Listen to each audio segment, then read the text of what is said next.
This next technique is called Mace of Aggression. Mace, fist, aggression, him. Okay. This technique, there's a couple ways to do it. I'm going to go over first the way that we want to teach our white belts going to yellow belt, and then I'm going to teach another way that a lot of people do this technique. I'm not going to say one is better or another. One is just how we are teaching it for our lower belts, and one is another way to do it. That way you can have more than one way to play with. The attack is for a two-hand lapel grab, pulling in.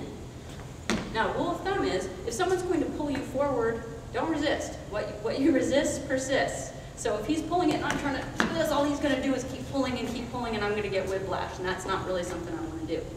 So, natural reaction, your hands are down, and somebody goes to pull you,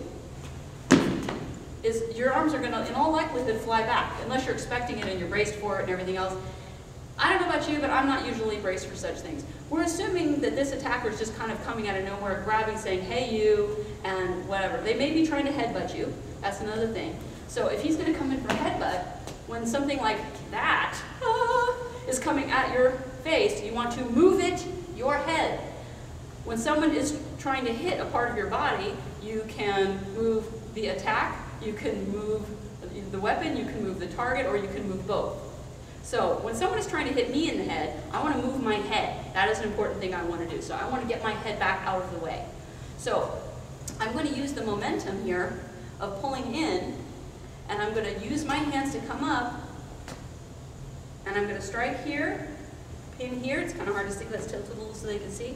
Striking with the left hand across both wrists, grabbing and anchoring it in. That's to keep him from letting go until I'm done hitting him. From here, this hand, I'm going to bring these up at the same time. Again, I'm going to say there's another way of doing this, so we'll review that one as well. But from here, the hands are going to come up like you're waving at somebody behind you. Then at the same time, they're going to come down. Let's move a little bit from here.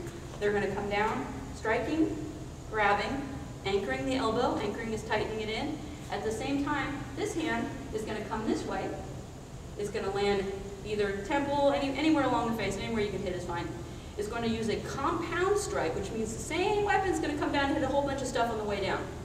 Going to strike the bicep using frictional pull, pulling in here, dropping your weight, marriage of gravity. Again, you can see I'm checking his width, I'm checking his height, and his depth too. He's going back and forth. So he can't go anywhere, so it's going to come down here, pulling it in. I'm going to use the side of my elbow, flapping elbow to the side of his head, elbowing back. One of the things that this technique is teaching is how to go from a bigger circle to a smaller circle to a smaller circle. In other techniques, we go from smaller to bigger to bigger. This one, we're starting with a big circle, we're going to a smaller circle, and then we're really cutting across the circle and making it even smaller. Let's go ahead and put the shuffle inside. So, let's see. When he comes in, he's going to grab. I'm going to come this way. I'm going to pull my head back. I'm not going to resist. I'm just going to let it. I'm going to get my head out of the way though. Step forward with my right foot initially into a close kneel stance, kind of or sprinting sort of a stance. Arms are going to come up behind, and they're going to circle around. We want to. The twisting is where the torque comes in. If you can at least get the students, the white belt going to yellow belt, if you can get them to at least come up and grab at the same time, that's great. So we're going to land here, and drop all at the same time. So we're going to come here and drop, hitting the bicep, using frictional pull, pulling it in at the same time. So you want everything to drop in, and you want to pull him closer. This is one of those techniques where people think that they need to, you'll see white belts and they do this. And they want to get up on their foot and lean way into it. As you can see when we were doing it, Ron's already right up in my grill. I don't need to reach anywhere to smack him in the face. He's right there. So, important as the uke, not to stay way out here, because that's not what's going to happen. If all of this, with all of my petite frame, come down and drop, whoo, straight down, he's going to go down with me.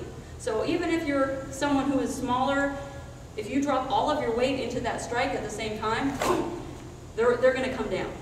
So, grabbing, pulling, I'm going back, my hands are coming up, striking, dropping, elbow, reaching back. I'm still holding on to him, because from here he's going to want to let go. And I'm going to be holding on because I'm not done hitting him yet. Bam, elbow this way. Another way that this technique is done, evasive aggression, is somebody who's pulling, and maybe you're a little more prepared for it. Maybe it's not so much of a, but you're already tussling, so he's grabbing to pull. So from here, another way of doing it, you're going to pin. At the same time, you're going to step forward, and you're going to punch straight across the jaw. That's just more of a wham, stepping in. Again, then you can drop your weight using the same frictional pull, pulling down, checking in that you're in a nice neutral bow. The rest of it would be the same. It's just the initial first thing when someone grabs you, you say, oh my God, whoa, and you're going to punch them straight across the face. Then again, dropping and around.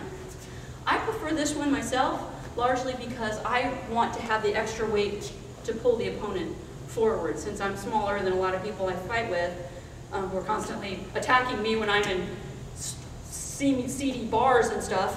No, people are nice. But the people I work with are generally bigger than me. So for me to come straight through and be able to drop from there is using more arm and less body. I can still drop with my legs and drop my weight here, but I don't have quite as much downward momentum. So either one of them will work. I've seen them done both ways effectively. In our class, we're going to be teaching coming around this way. And as people progress through the belts, we like to go back and show them alternate versions. One of the other things that we need to mention too on this one is there's always that proverbial stomp. Do not forget to go ahead, and when that person does pull you in, that bam, we got the stomp. That also will elicit a nice reaction, coupled with the rest of the handwork that we're doing, would be just as effective too. That's true. You could also, if you're fast and you're thinking about it, you could come in and kick as you're coming in. Some people, that would be an insert. Again, not for white belts going to yellow belts. These are for upper belts to play with. You can come in with a kick as you land. You can come in depending where their foot is and stomp straight down on their foot. Those are inserts, and that absolutely can be added in. There's a lot of stuff you can add in. For white belts going to yellow belt though, we're going to leave that one out and keep it a little bit simpler. And as we go back and review the material, you're going to have a fresher eye. When you get purple and blue, you're going to look back and go, oh, wait a minute, I think I can do that now. And you're going to add in the extra little bit of mace of aggression.